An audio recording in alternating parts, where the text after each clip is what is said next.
Bueno, por fin la estación de bombeo de Argana Baja de aguas residuales ha comenzado a trabajar desde el día de hoy. Sobre las 12 del mediodía ya enviaba el agua a la depuradora de Argana Alta.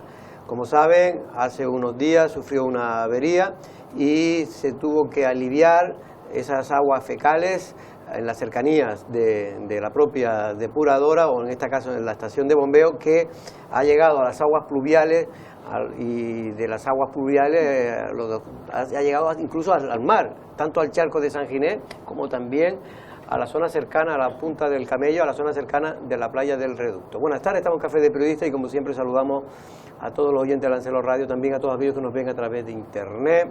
Don Manuel García Dene, buenas tardes, ¿cómo estamos? Hola, buenas tardes, Jorge. También hoy está con nosotros en la mesa de análisis de Café de Periodista Usoa Ibarra. Buenas tardes, Usoa, ¿cómo Hola, estamos? Jorge, ¿qué tal a todos? Bueno, Manolo, pues parece que se ha solucionado, al menos parece que se ha solucionado el problema, pero el problema y las consecuencias han quedado. De hecho, hoy Lanzarote en Pie, Si Podemos, Leticia Padilla ha denunciado en los medios de comunicación que esa agua que salió en la estación de bombeo de Argana Baja y que llegaba tanto a la Punta del Camello, es decir, a la zona del Reducto, como al charco de San Ginés, está produciendo un verdadero desastre ecológico. Hombre, lo que está claro es que no es la manera de discurrir de estas aguas habitualmente. Ha habido una avería que por lo menos ya sabemos que está solucionada, y efectivamente ese tipo de cosas cuando se producen contaminaciones y sus correspondientes consecuencias. En este caso habrá que analizar cuáles han sido exactamente los daños que ha causado, y sobre todo hay que tener en cuenta que este tipo de cosas pueden pasar para evitar en el futuro que se vuelvan a repetir. Sí, efectivamente, porque Usoa, tú acabas de pasar por ahí, es verdad que mal olor no hay. Al menos en la parte, digamos, más hacia Marina Lanzarote. Y yo también lo hice un poco por curiosidad, porque había leído esta información de Lanzarote en Pie y quería comprobar si efectivamente estábamos hablando de un grave problema medioambiental.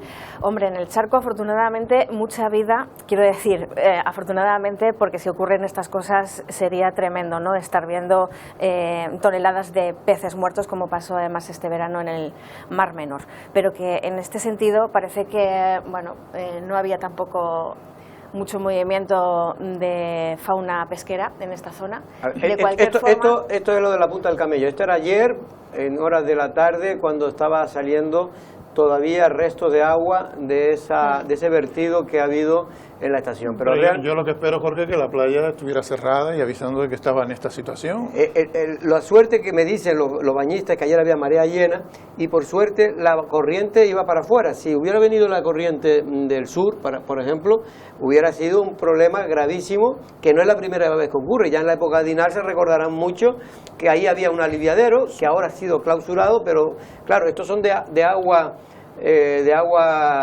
fluviales, por ahí discurren las aguas fluviales, es un aliviadero que tiene, pero no es para que vaya la porquería. Lo cierto es que esa zona de la Punta del Camello ha quedado ya hace mucho tiempo, Manolo, realmente en un estado. El otro día estuve yo por casualidad por ahí y quise ver, y ya está todo ahí, prácticamente no hay vida en esa zona, vamos, no hay vida, me refiero, ni fauna ni tampoco vegetal. Hombre, exactamente nunca sabemos, porque hay una cantidad de vida microscópica que es fundamental para el mantenimiento de los otros animalitos. Y yo pescando en la zona, por cierto, he visto habitualmente a gente. Que se mantiene. Sí, a veces se ve algo picara. Gente picada, bueno, quizás la curiosidad, pero en este caso concreto yo lo que sí creo es que cuando se están produciendo estas cosas podemos entender que es inevitable tener todo controlado, o sea, es muy difícil tener todo controlado, entonces se puede producir este tipo de cosas. Lo que yo no me explico es que paralelamente a que se esté produciendo esos vertidos tiene que hacerse unos análisis y tomarse unas medidas preventivas para evitar que el daño sea lo mínimo posible, y en ese tipo de cuestiones no ha habido las explicaciones suficientes, o sea, no puede estar discurriendo por donde tienen que ir las aguas pluviales, aguas fecales, y que nadie dé la cara, que nos expliquen qué es exactamente, cuáles son los riesgos y lo que se está haciendo para evitar daños porque ha habido una avería. Lo que usted acaba de decir, porque hay gente que nos han llamado para decir, no, pero ¿dónde está el Cabildo de Lanzarote? Más allá de que sea culpable o no culpable. Pero cuando tanto habla esa institución del medio ambiente, de conservar la isla, de dar la mejor imagen, y que nadie salga, es un ejemplo claro, pero para mí clarísimo, de la despreocupación que existe realmente de los problemas reales. Porque es que hay una despreocupación total y absoluta. Ha tenido que ser, porque tampoco ningún otro partido político ha dicho nada, ha tenido que ser, en este caso, Leticia Padilla, quien ha sacado el asunto. Y pero antes, yo creo que a rebufo de los medios de comunicación. No, a rebufo, evidentemente. Y antes, Manolo, Andrés Medina, que es un hombre que se caracteriza por denunciar todo aquello que ve que puede haber una denuncia, ¿no? Sí, es un activista social, lo fue antes incluso de ser concejal, una persona que tiene una enorme preocupación, a veces con más o con menos acierto, pero que siempre intenta hacer llegar aquellas dudas que él tiene sobre el funcionamiento de las distintas cosas de la ciudad. Él ha puesto la voz, pero a mí me sorprende sobre todo eso. O sea, hay un ayuntamiento en Arrecife, lo lógico es que ellos ya den la cara, primero porque preocupándose por la situación, y segundo, informando a la población que se puede alarmar a veces necesaria o innecesariamente. Yo lo único que digo, es que si este problema hubiera ocurrido, ya no digo a un empresario de la isla de Lanzarote conocido, pero si hubiera ocurrido en Gran Canaria, ya estarían los partidos políticos interesándose por el asunto, los ayuntamientos afectados dando una versión de los hechos o pidiendo responsabilidades.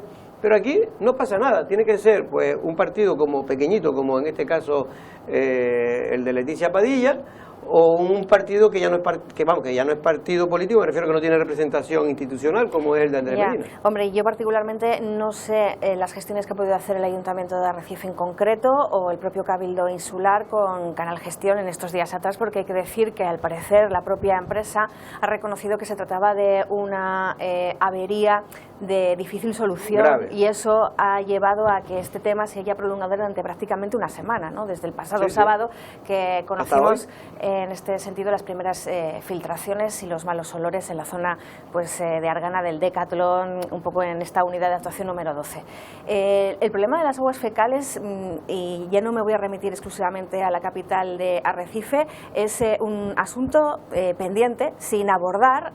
Específicamente en el sur de la isla tenemos claros ejemplos donde sí se perciben por la zona de Pechiguera malos olores, mosquitos, moscas, es decir, ya es un incordio, ¿no?, para ese entorno, donde por cierto hay villas de superlujo ahora mismo que están teniendo además visitantes famosos. Y esa imagen la verdad es que deberíamos cuidarla un poco más. Yo lo que me dice la gente que sabe de esto es que ahora mismo el primer problema que tiene la isla Lanzarote, más allá de la economía turística, es el tema de las aguas residuales. Es el problema que está sin resolver, que nadie quiere acometer realmente y que lleva años de retraso. Vamos a ver la crónica de lo que ha sido esos derrames, esos vertidos de aguas fecales, que se habla hasta de 8 millones de litros que han caído en este caso, o que se han echado en este caso a un solar y que ha recorrido gran parte de la ciudad.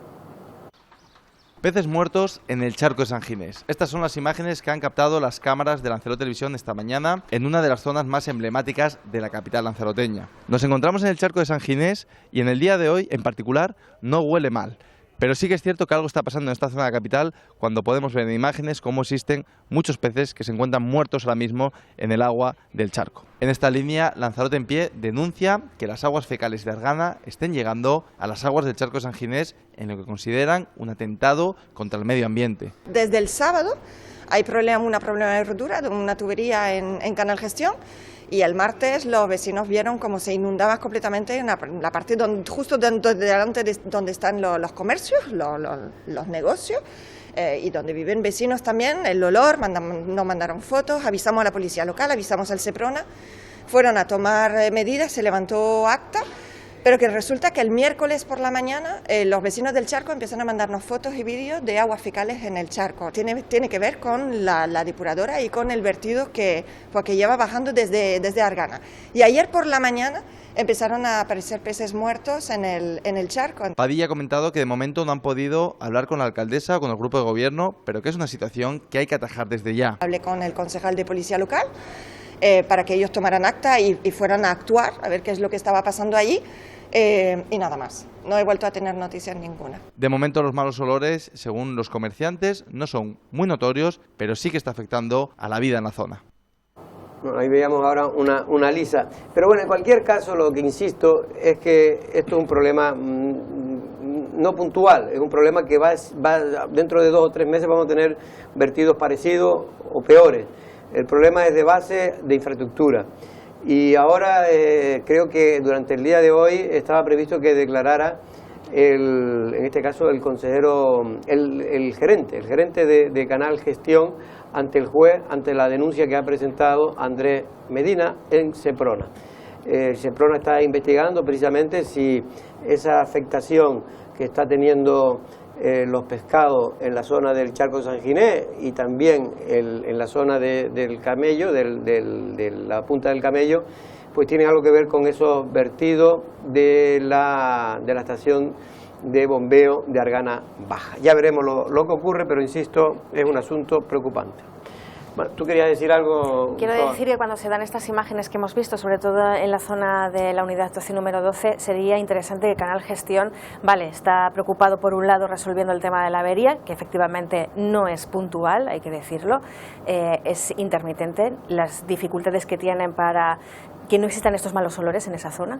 Y luego, por otro lado, a mí sí me gustaría recalcar la importancia de la limpieza que conlleva que haya un vertido de estas características y que no se evapore por el efecto de los rayos solares, ¿no? Sino que haya un mecanismo de actuación y de limpieza en esa zona para evitar los problemas que pueden tener pues desde los comercios que se encuentran en este espacio hasta los vecinos, ¿no? de esa barriada. Por lo menos aminorarlo, ¿no? Porque efectivamente a lo mejor quitar 8 millones de litros de aguas fecales no es fácil hacerlo, no es fácil, hay que reconocer que esto es muy complicado porque, en fin, no hay suficiente mecanismo para hacerlo, pero sí es cierto que esto es un tema que hay que tomarse en serio. Mire, y echarle la culpa a todo a Canal Gestión, como yo he oído por ahí algunos, es una equivocación, porque Canal Gestión tendrá parte de culpa o no, ya lo veremos, pero esto es una cuestión de infraestructura, esto ocurre aquí, ocurre en Tía, ocurre a veces también en el municipio de Playa Blanca. Por lo tanto, lo que quiero decir que es una cuestión de infraestructura que están totalmente obsoletas y desfasadas para la necesidad que tiene ahora el sistema de depuración de Lanzarote. Es decir, tenemos una infraestructura vieja y limitada a cuando teníamos 80 o 90 mil personas en Lanzarote y ahora tenemos casi el doble y así pues es imposible. Bueno, llegaba una patera más, Manolo, hoy, ¿no? Ya eso ya no es noticia, pero bueno, llegaba, sí, ¿no? Por el norte de la isla. Por la zona de Jameo con 34 inmigrantes. Sí, realmente ya no es noticia, aquello que se reproduce todos los días deja de ser noticia, será noticia cuando estemos un mes en que llegue una patera, sí. Pues evidentemente ya parece que sería un cambio de tendencia, ¿no? Desde que mejora un poquito las condiciones del tiempo, enseguida vienen las pateras, ¿eh? Es una cosa increíble. Por cierto, hablando antes de irme del Charco de San Ginés, decir que nos siguen llegando vídeos de ciudadanos criticando la falta de seguridad que ocurre en ciertos momentos del día. Y aquí vemos una noticia, en este caso, donde se ven gente que no se sabe dónde viven, intentando amenazar a los trabajadores o gente que estaba allí, ¿no? Y en la zona del Charco de San Ginés, a la entrada mismo, y en fin, creo que al final incluso uno de ellos se envalentona y tira una silla al propio charco. Vamos a verla. Lanzando una silla al agua. Esta era la reacción de un joven que originó ayer en una terraza del Charco de San Ginés, en Arrecife, una bronca que pudo acabar mucho peor. Se puede llegar a ver cómo algunos de los presentes en el establecimiento tienen que defenderse ante el continuo acoso del joven.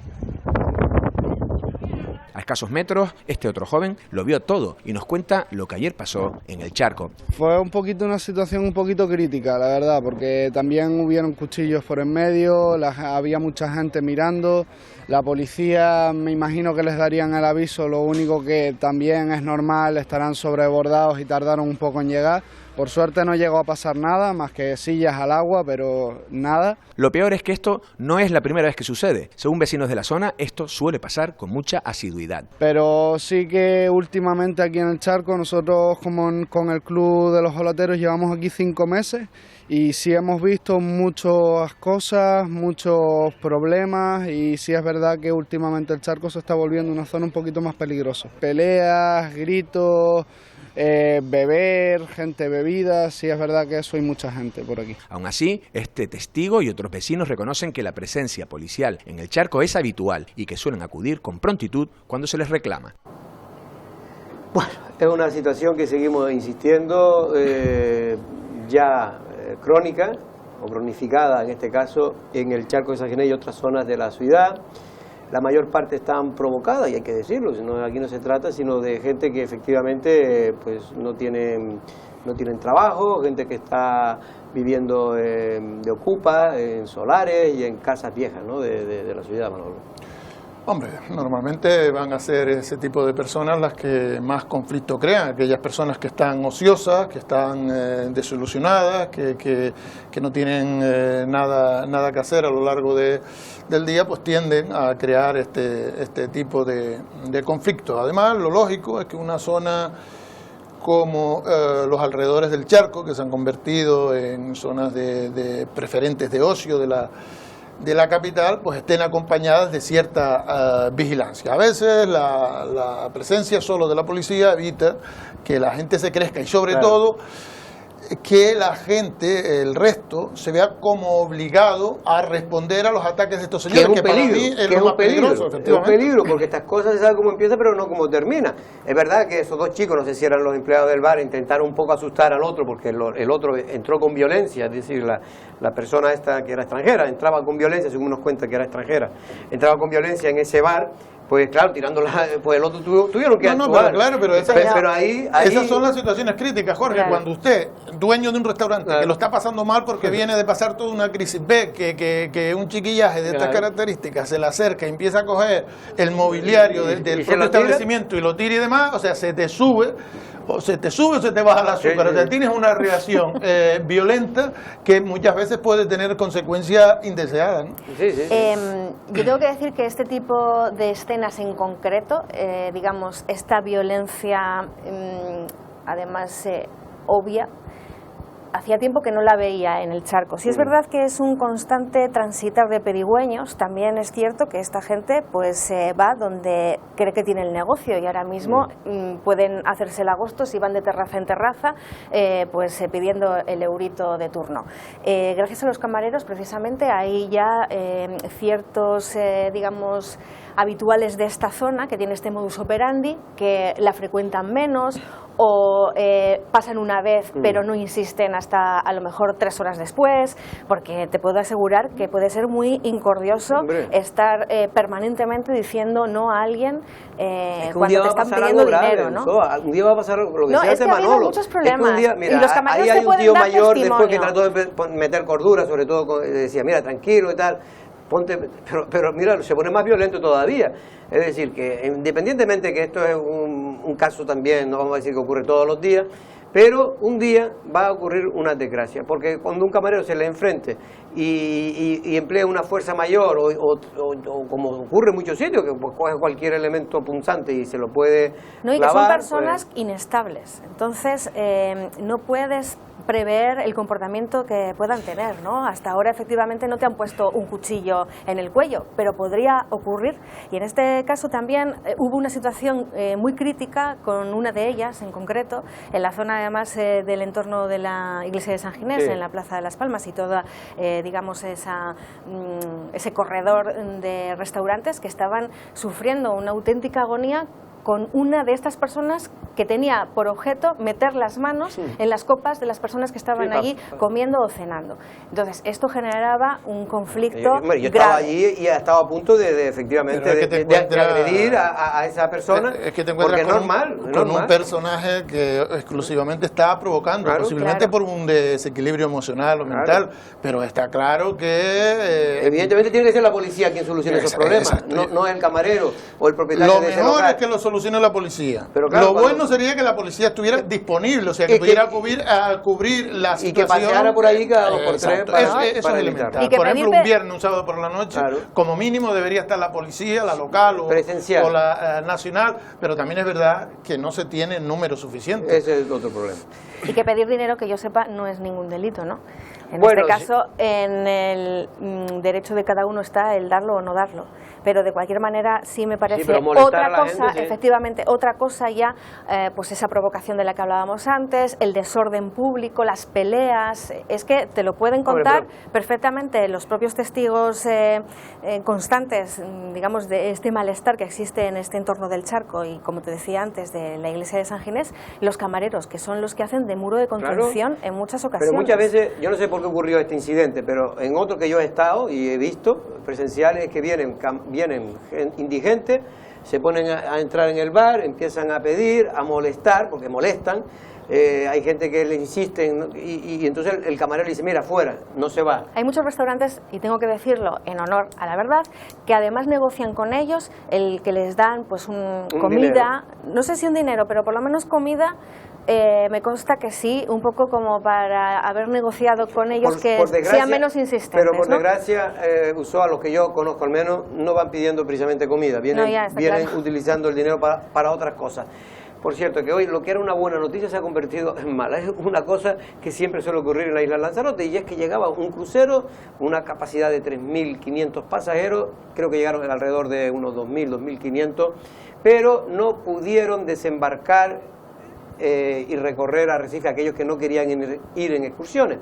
Eso ha molestado mucho, Manolo, al sector del taxi y también a los comerciantes, porque esta compañía en concreto sigue aplicando los protocolos COVID que no permiten que la gente, cuando se vaya de excursión, vaya de manera incontrolada. Tiene que ir en guagua, en este tipo burbuja, es decir, controlada como para saber quién estaba en cada guagua, por si surge algún problema de la enfermedad. Sí, la verdad es que son normas impuestas por el propio crucero, porque después todos van a convivir en un espacio que, aún siendo grande como es un crucero, hay un contacto estrecho pues en las cenas, en los almuerzos y durante el trayecto. Parece que eso se ha solucionado, según decía que se había solucionado una nota del propio ayuntamiento, pero eso, con lo que hay que hablar es con las compañías, y serán ellas también las que, porque claro, esta gente ha empezado a hacer los cruceros porque daban garantía de que se iban a hacer una serie de normas para evitar contagios,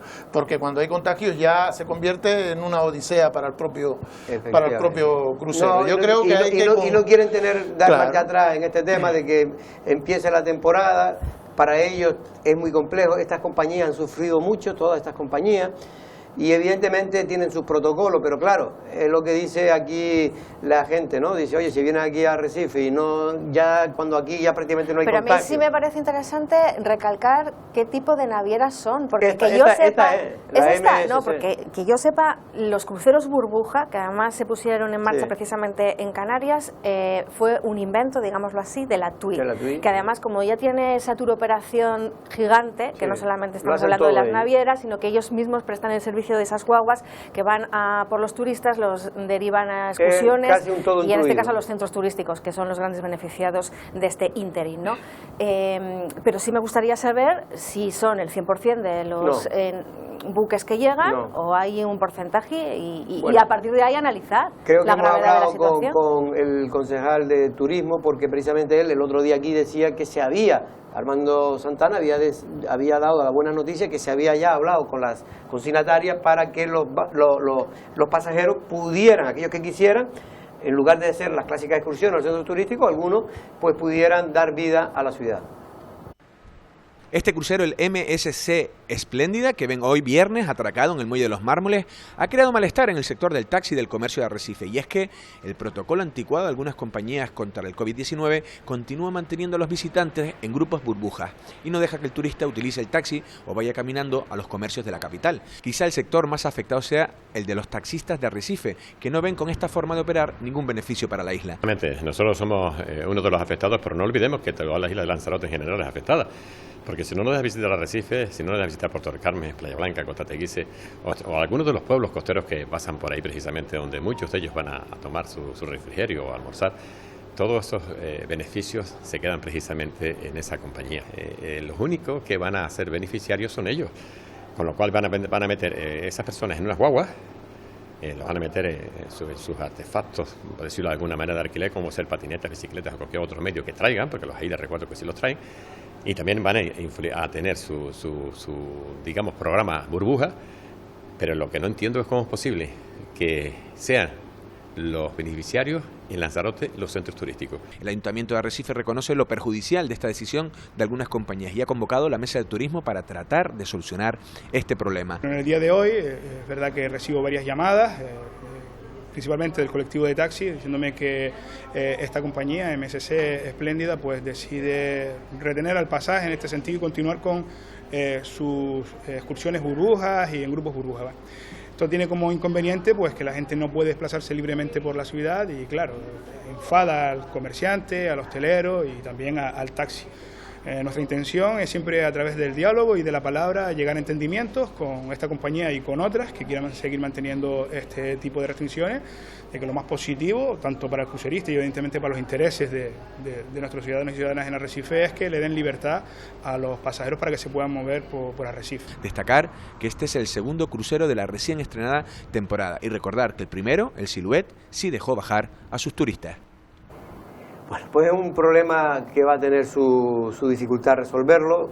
Yo entiendo a los dos sectores, al sector afectado, en este caso al comercio de Arrecife y a los taxistas, pero entiendo también, Manolo, que ellos tienen, esas compañías tienen un protocolo porque lo que tienen que ahora es asegurar que existan los cruceros y no pueden dar producirse un retroceso en la seguridad.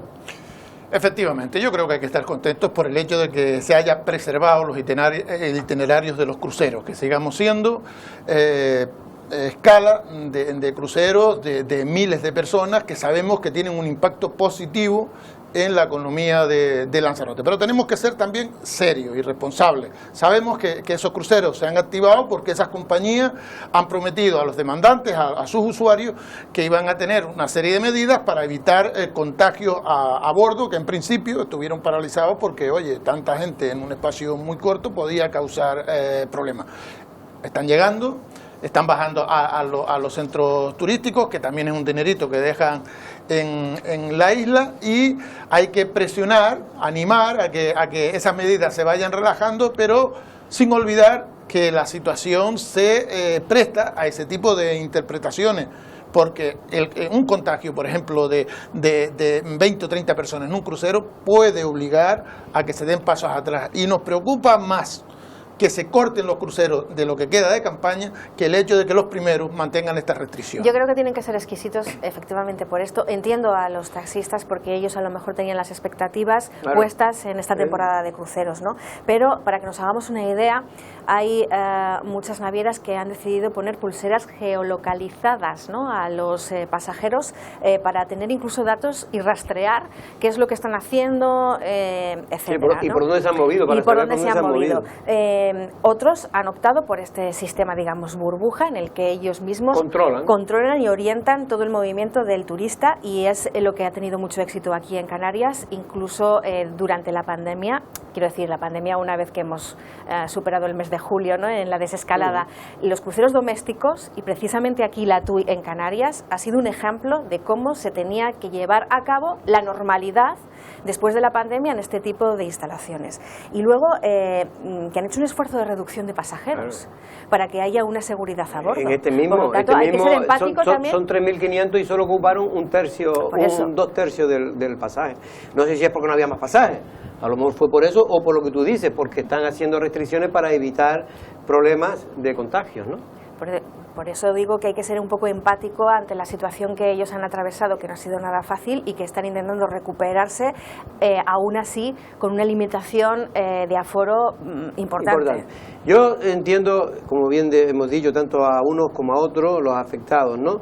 Pero el temor que yo creo que tienen los taxistas y el comercio de Arrecife es que este modelo, una vez pase la pandemia o ya esté controlada la pandemia, se mantenga en el tiempo, ¿no? Y entonces esto sí que haría un daño, sin duda, en este caso a las expectativas que tiene el comercio de Lanzarote, ¿no? Yo creo que eso sería insostenible, porque es verdad que el 100%... No toda la compañía, digo algunas. El 100% del pasaje no hace esas excursiones, claro, porque si realmente quisiera hacerla, claro, no habría por qué tener esta discusión.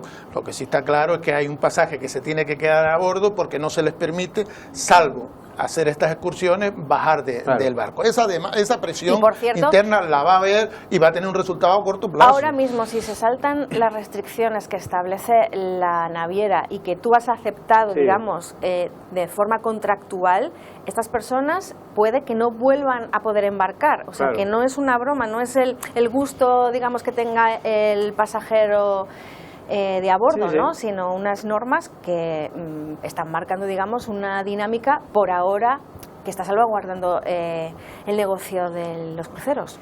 Bueno, por cierto, que el volcán de La Palma, en este caso, ahora las últimas consecuencias, mejor dicho, que está teniendo, es que el aeropuerto de La Palma, pues muchos aviones han decidido no viajar, e incluso ya está afectando a algunos vuelos en el aeropuerto del norte de Tenerife, Manolo. Sí, efectivamente, la llegada de la ceniza al cambiar los vientos a Tenerife ha hecho que algunos vuelos que tenían destino a los rodeos hayan tenido que desplazarse al sur y haya sido allí donde han tomado tierra. En el caso del aeropuerto propio de La Palma, en estos momentos está cerrado porque realmente hubo una lluvia de ceniza importantísima ayer y estaban limpiándolo. No solamente las líneas canarias, sino todas en general, han visto restringido el uso de estas instalaciones por las incidencias del volcán.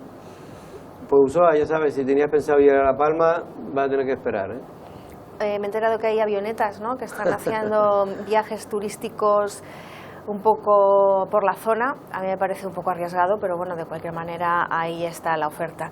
Y tengo que decir que hoy, por cierto, estaba viendo a una meteoróloga anunciar que lo que supone la nube tóxica, antes se estaba desplazando hacia el Atlántico, rumbo al otro lado, efectivamente, del charco. Pero en esta ocasión, desde esta mañana, el desplazamiento se está haciendo hacia las islas orientales y hacia África. Entonces yo sí recomendaría que, teniendo en cuenta, no sabemos la calidad del aire ahora mismo que pueda haber en Lanzarote, pero ante esta advertencia, que sería interesante salir a la calle con la mascarilla puesta, ya que estamos más que acostumbrados. Hombre, lo que sería interesante es que se mida la calidad del aire en Lanzarote, porque está bien lo que usted dice, además no sería sino reforzar un poquito las medidas que ya tenemos, pero lo lógico es que sepamos si realmente está afectando o no. Realmente creo que afecta poco porque está a mucha altitud. Está a mucha altitud, eso es lo que dicen los sobre expertos. Todo, la aunque en un momento determinado puede haber una nube que esté más baja. No, y la preocupación sobre todo está en que llueva. También. Por la famosa lluvia ácida, pero que parece que la previsión meteorológica, tranquilidad, no es que nos vaya a caer un torrente en las próximas 48 horas, pero de cualquier forma sí, insisto, lo he explicado así, pero efectivamente de fondo lo que quería era hacer la solicitud de que sería interesante conocer los datos de calidad de aire que tenemos en la isla. Que tenemos ahora mismo en todas las islas, en Lanzarote, en Fuerteventura. Por cierto, que hay una empresa de Lanzarote, en este caso Perforación y Sondeo Las Cañadas, que se ha tenido que desplazar de urgencia, ya lo habíamos anunciado, pero hoy llegaba ya todo el equipo, en este caso de esa empresa que preside Melo Hernández, que ha hecho, en fin, ha atendido la llamada de la empresa que se está dedicando a instalar las 2 desaladoras, Manolo, porque necesitaban con urgencia hacerlo. Por lo visto, no es porque sea una de las empresas de Canarias, que de primer orden en este tipo de trabajo.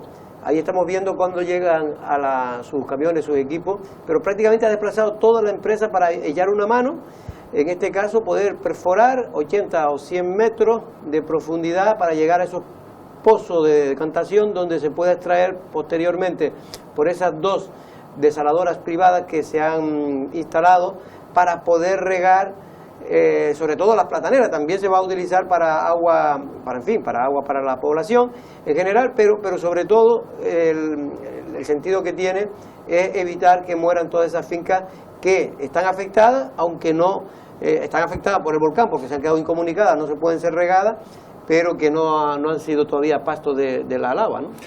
Sí, efectivamente, aunque la última lengua de lava ha empeorado la situación porque se ha comido también... Se ha desviado, ¿no? De las 2 lenguas que había, hay una tercera. Exacto, y ha llegado al mar y ha llegado incluso a la fajana del volcán anterior que está plantada precisamente de platanera. Pero esa zona, como sabemos, ha quedado limitada a su acceso porque la lava ha restringido ese acceso, y también sabemos que precisamente esa lava ha inhabilitado las canalizaciones. Pues evidentemente si hay una canalización y le cae encima pues esa cantidad de lava a 1000 o 800 grados centígrados, pues evidentemente se desintegra y evita que llegue el agua ahí. Lo que se busca con estas 2 potabilizadoras móviles es precisamente acceder a agua del mar a través de esos agujeros y garantizar el riego de las palmeras, de las plataneras, porque como sabemos es un árbol que necesita agua permanentemente. O sea, una platanera yo creo que tiene más agua en su organismo que el propio ser humano. Bueno, de hecho hay que echarle, si no me equivoco, o consume, si no me equivoco, 20 litros mínimo por platanera es al lo día. Que están diciendo los agricultores en general, no solamente el plátano, que hay también aguacates. El 60%, por cierto, del aguacate que se consume en Canarias procede de La Palma. Y además es muy bueno. Así que más que nunca lo que yo llamo el diamante verde con cariño está en riesgo. Están diciendo los agricultores que no es suficiente, ni estas desaladoras que han llegado, ni siquiera el buque cisterna del que también se ha hablado, y que además sería como una emergencia, ¿no? Una situación de emergencia, porque no se imaginan tener que proceder al riego de forma sostenible durante mucho tiempo. Y sí, estaba escuchando, por cierto, a un ingeniero esta mañana hablar de que la previsión del Gobierno de Canarias no ha sido la acertada con respecto a la amenaza que existía con el tema del riego, porque según él se podía haber canalizado de otra manera, incluso haciendo una perforación a más profundidad para que la lava no incidiera antes de llegar, antes de llegar a la zona, digamos, crítica donde se dan estos cultivos o esta zona de riego. Y que al Gobierno le ha faltado reacción en este sentido. Pero claro, está tantas cosas que difícil es abarcarlo todo. Toro pasado muy fácil, y además dar opciones que no se van a comprobar si realmente serían eficaces. Pero van a tener que darle una vueltita de tuerca. Lo que sí tiene que haber es un malestar tremendo por toda esa gente que tiene ahí un vergel que se está viendo afectado de forma muy difícil de justificar, porque además esto no va para 2 días. Está, primero, lo que no sabemos cuándo va a acabar realmente la erupción, con la continua y permanente salida de cenizas que ya perjudica a las plantaciones, la falta de riego, la falta del propio tratamiento de las plataneras. Es una situación tremenda, pero es que hay que aceptar también que estamos ante una catástrofe muy difícil de gestionar. Vamos a ver si esas desaladoras empiezan a funcionar, porque pueden ser fundamental, ya no solo ahora, sino también cuando se apague el volcán, porque cuando se apague el volcán, hasta que se hagan toda la infraestructura de canalización de agua y de acceso a las plataneras, va a pasar tiempo y tiempo. Bueno, en cualquier caso, insistimos, esperemos, y de aquí felicitar a la empresa de Melo Hernández, Perforaciones. Yo creo que esto es muy importante, no esta empresa en concreto, que la felicito porque es una oportunidad también. Ha hecho un favor, el Gobierno de Canarias, tengo entendido que lo ha felicitado personalmente, porque es que todo este tipo de empresas están ocupadas con sus trabajos, y él ha paralizado trabajos que tenía aquí, ha pedido aquí disculpas y se han ido para allá. Pero que me parece muy interesante recalcar en estos momentos la solidaridad, entre comillas, que está habiendo entre todas las islas con La Palma. Siempre a mí me ha entrado un poquito de angustia pensar la lejanía y la fragmentación de este territorio, ¿no? Por ejemplo, en casos como el que ha ocurrido en La Palma, en el que pones en duda la capacidad de reacción que tenemos Sí. aquí localizada en el archipiélago.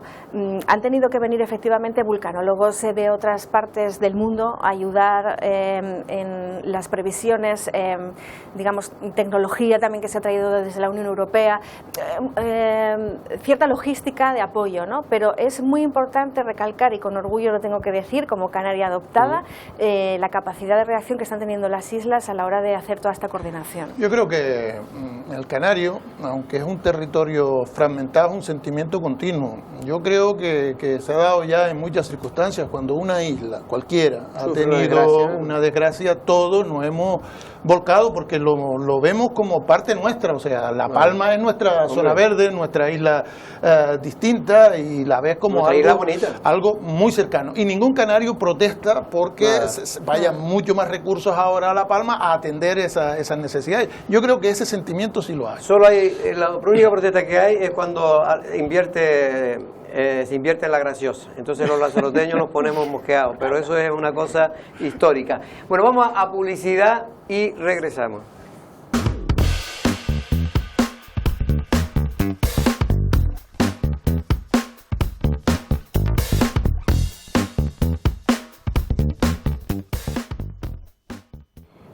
Bueno, hoy en lo informativo hemos realizado una pieza un poco comparativa de lo que ha sido la explosión de la volcánica de La Palma con lo que fue precisamente esa explosión volcánica de Timanfaya de 1730 y que duró 6 años.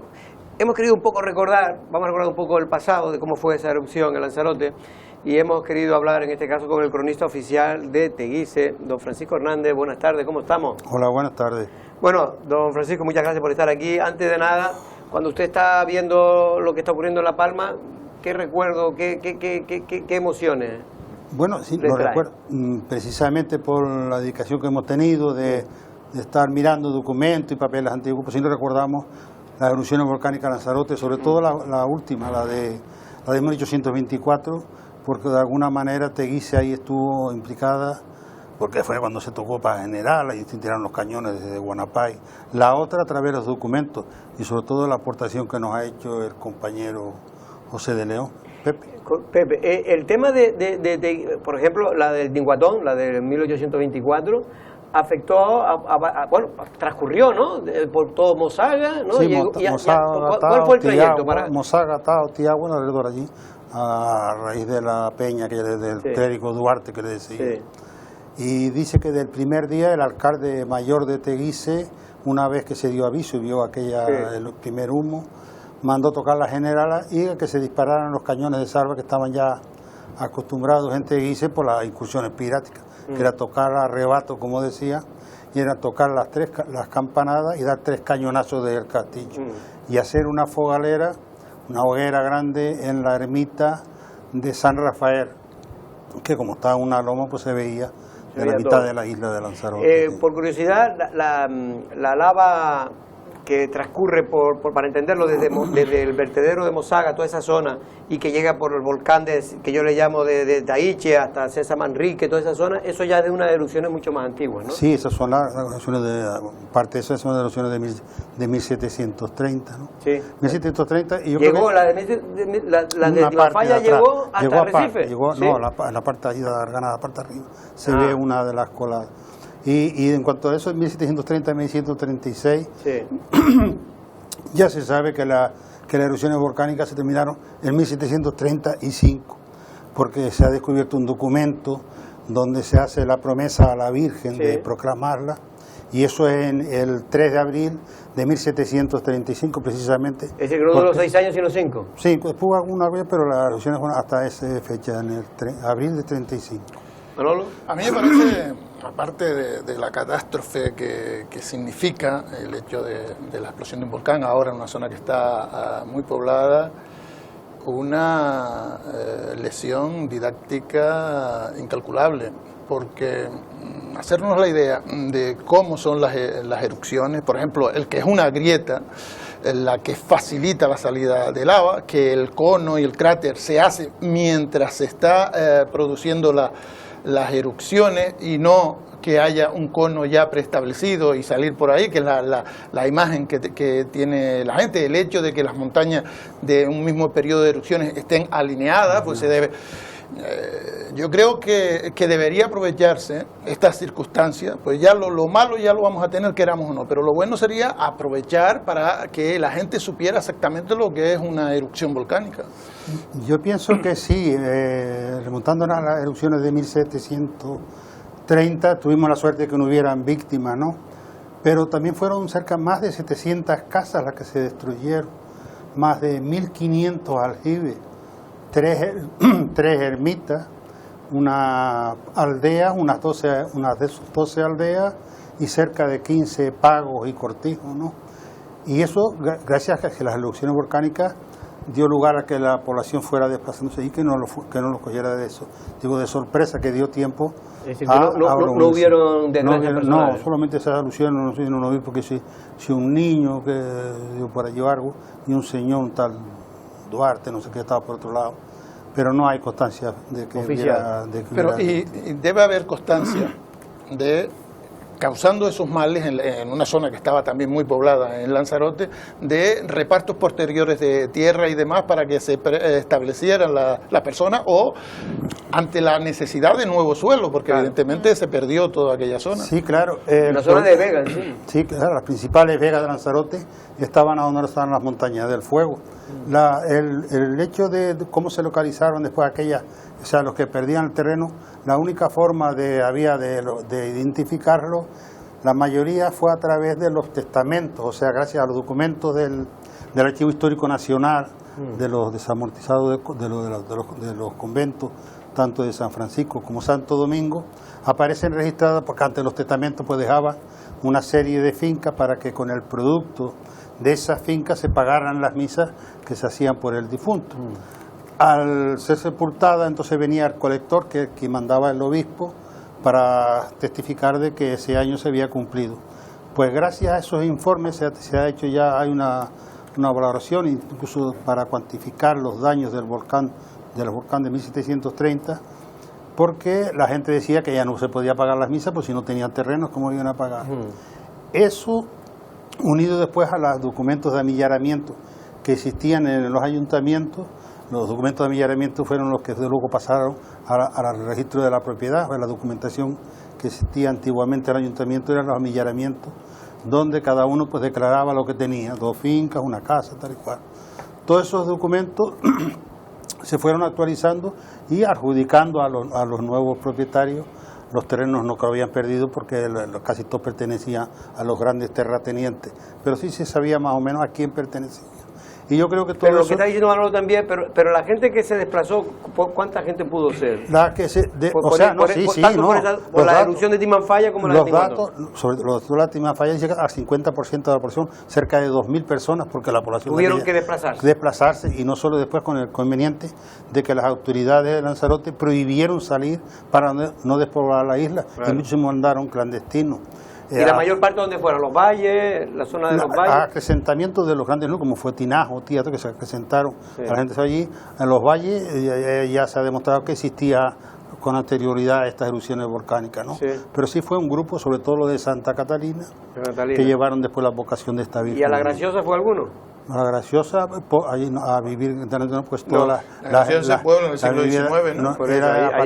El primer nacimiento de la Graciosa está registrado en 1825, y era de una señora palmera no tiene nada que ver, porque hay gente que ha dicho que de 1824 algunos fueron para allá, pero no. ¿1800? La de 1824. Sí, en esa época, sí, claro. Hay un nacimiento de 1823, precisamente de una señora que había venido de La Palma. Mucha gente de aquí también, algunas se trasladaron, no mucho. Usoa, ¿quieres hacer alguna preguntita? Sí, el arqueólogo José León. Sí. Hice una tesis doctoral sobre esto, porque además la estuve leyendo recientemente, que es súper interesante, y tardó casi 5 años en ir detectando el tema de los pueblos, las localidades, el número de habitantes, etcétera, ¿no? O sea que todo lo que está explicando muy bien nuestro entrevistado son años de investigación. Quiero poner esto en valor. También le quiero preguntar, 6 años de ceniza. ¿Cómo se narra? ¿Cómo queda esto constatado, ¿no? los papeles históricos? No, que ha recogido a través de los distintos documentos, a diferencia, lo que se llama, posteriormente después se llamó como el milagro de Lanzarote, precisamente por las arenas que brotó desde el volcán, porque vieron cómo brotaba la hierba en medio de aquella ceniza, ¿no?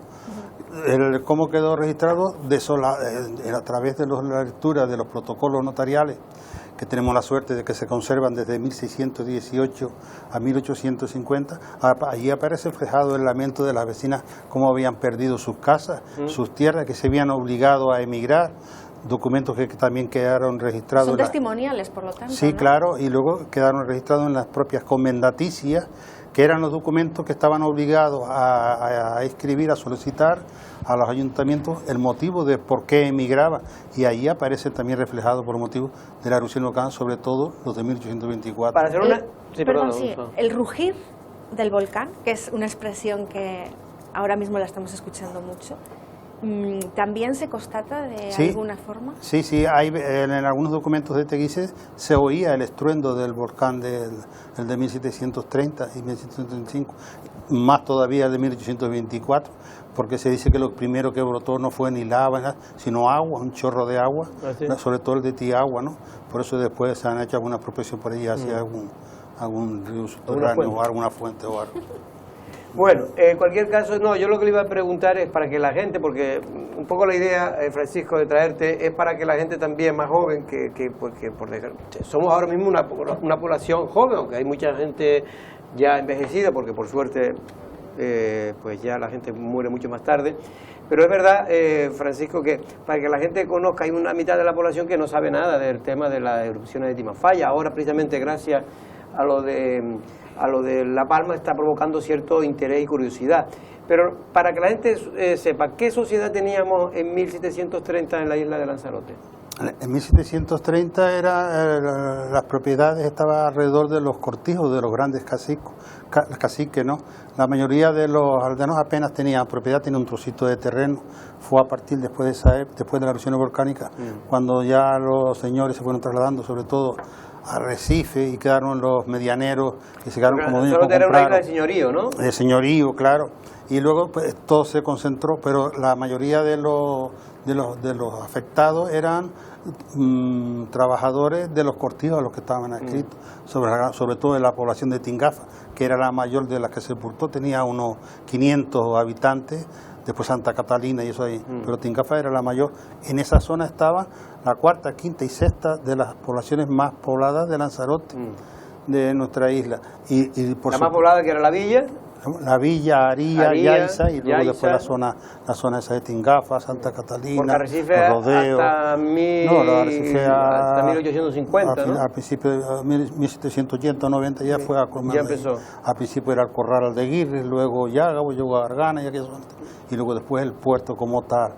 Pero no en esa época, las poblaciones importantes eran Teguise, Aría, Yaiza, que fueran, incluso pues Teguise, a pesar de la capital, las dos primeras ayudas de parroquia fue la de Aría en 1580 y luego la de Yaiza, ¿no?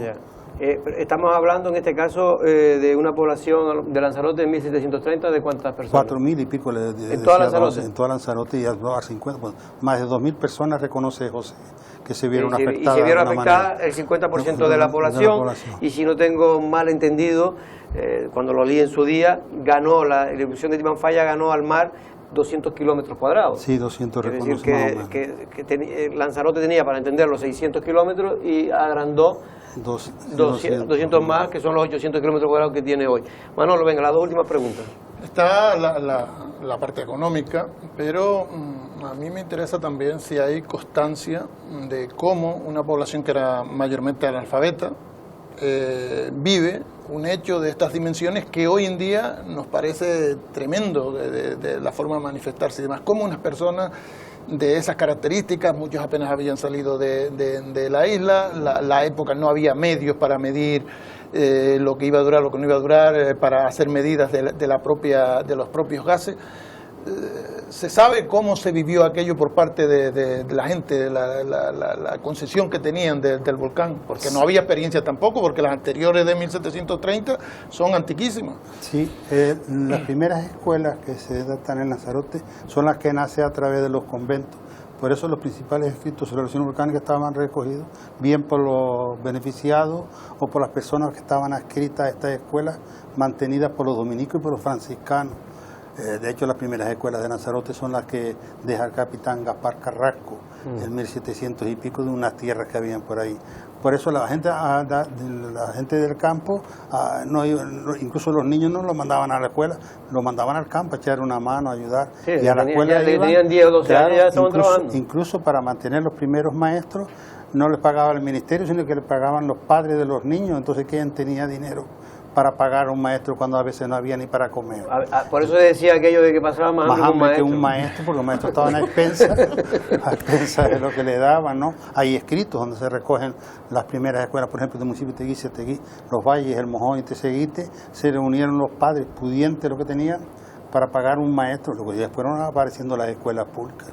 Pero a raíz aquí de solo la puede iglesia, estudiar la gente rica. Sí, la gente rica, por supuesto. Pero al margen de eso, yo pongo el dato para saber la concepción que le da. Vamos a ver, una persona que lee, pues sabe que es un volcán, que si sale por un lado no va a salir por todos lados, pues sabría un poquito. Pero una población sin conocimientos previos ninguno se ve sorprendida por un hecho de estas características. A mí me interesa saber cómo lo viven. Evidentemente se alejan, tienen que buscar nuevas zonas de cultivo y de residencia, pero ese miedo interno del tremor del propio volcán sin saber cuándo se acaba. Las caídas las conocemos cuando nos caemos, aquí hay gente cuando vio el volcán corriendo. Claro, pero ¿se sabía con anterioridad que eran islas volcánicas? No se tenía ese conocimiento que tuvieran. Yo no tengo conocimiento de haber leído nada que tuvieran. Únicamente en las primeras erupciones aquellos se dieron cuenta que aquello estaba haciendo daño, que se estaban quemando las fincas, que se vieron obligados a coger sus ganados. Muchos llevaron sus cabras a Fuerteventura, incluso hubo una confusión con las marcas de ganado en Fuerteventura, pues se mezclaban por aquí. Después de esas erupciones volcánicas, la gente, independientemente de su nivel cultural, sabía el daño que hacía un volcán. Y de hecho, pues no se quedaron a vivir por allí, muchos, la mayoría, más del 50% se trasladaron a otras islas, Las Palmas, Tenerife y Fuerteventura sobre todo, y hacia el norte de la isla, ¿no? Bueno, en este sentido, ya se me fue el santo, iba a decir una cosa en relación al desconocimiento que existía, que era ciertamente lógico, porque si no tengo mal entendido, nos dijo precisamente Nemesio Pérez, que es el coordinador de Involcán, que las erupciones de Timanfaya y de Tinguatón fueron un capricho de la naturaleza, porque llevaban en Lanzarote, pues llevábamos creo que 2000 años, 2000 años por lo menos sin ningún tipo de erupción.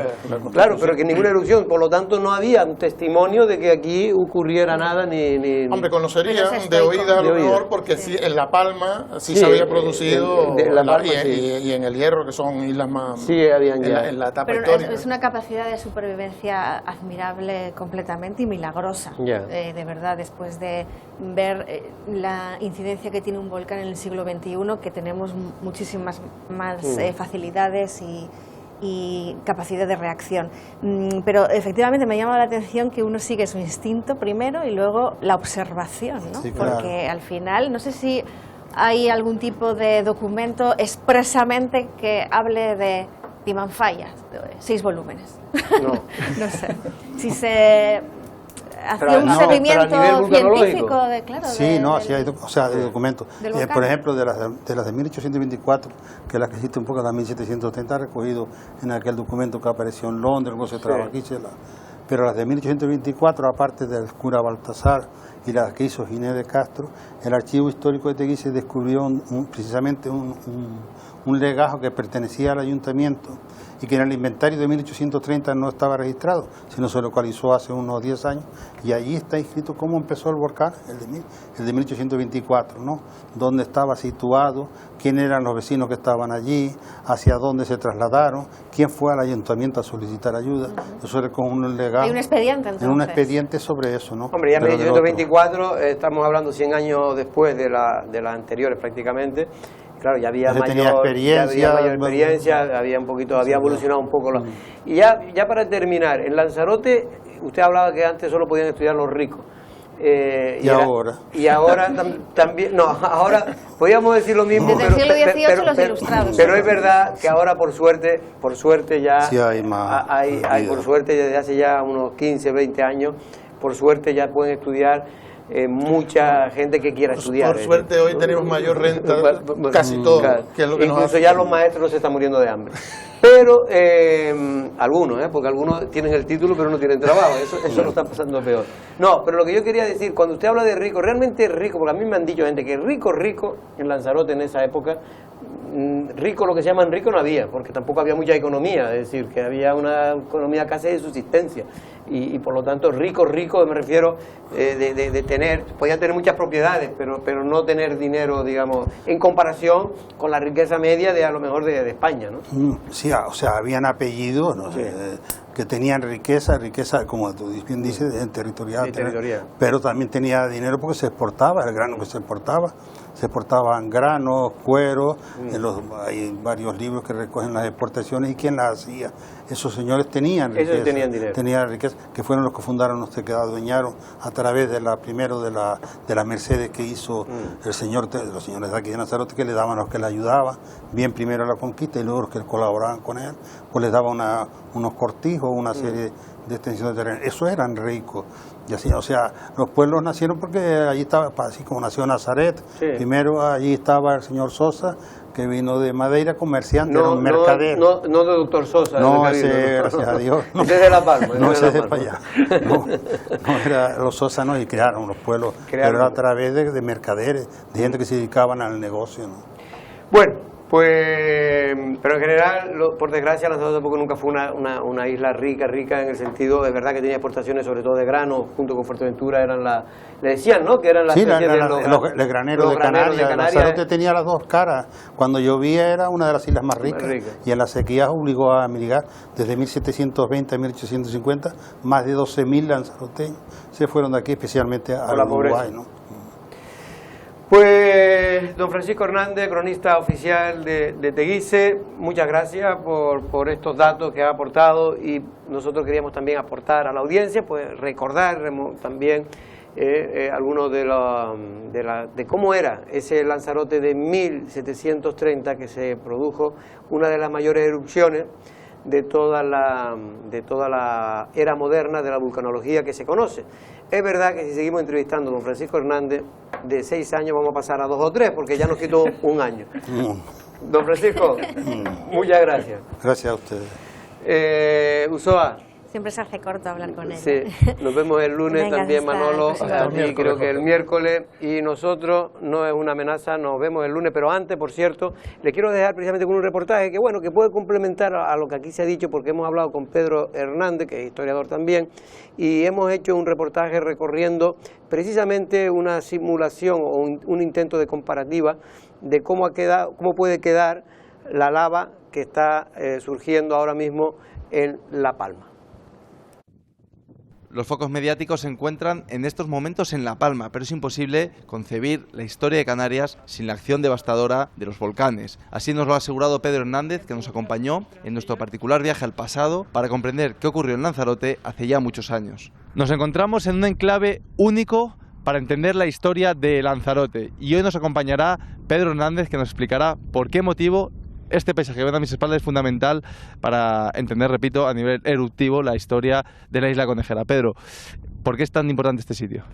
Probablemente es el más interesante desde el punto de vista de la actividad volcánica que tuvo lugar entre 1730 y 36 en Lanzarote. Tenemos el foco inicial, que es la caldera del Cuervo de las Lapas. Luego tenemos también el último foco eruptivo, que es la Montaña Colorada, que está ahora mismo bastante impactada y afectada además por la invasión de las vinagreras.